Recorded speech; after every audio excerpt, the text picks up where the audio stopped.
Alright, so I'm going to turn it on and we'll let it run for 24 hours or so, and we'll see how much water it picks up.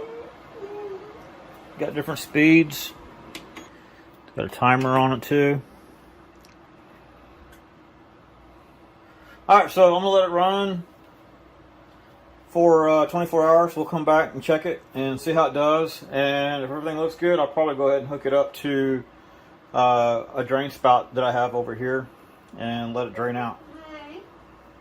Okay, so the next morning I came in and it's like this. It was full, which means it shut off. Oh yeah, it's definitely full.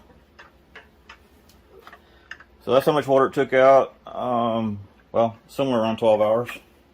If you're going to use the drain hose, you first have to put this plug in right here.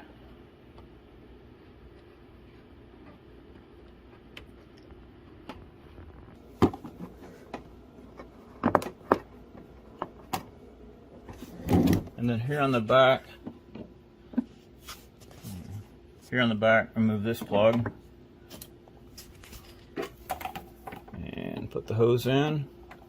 And then of course the other end of the hose goes to a drain. Either it can be, I don't know, what, AC drain, floor drain, or whatever. It's gravity fed, so it's got to be lower than what the unit is.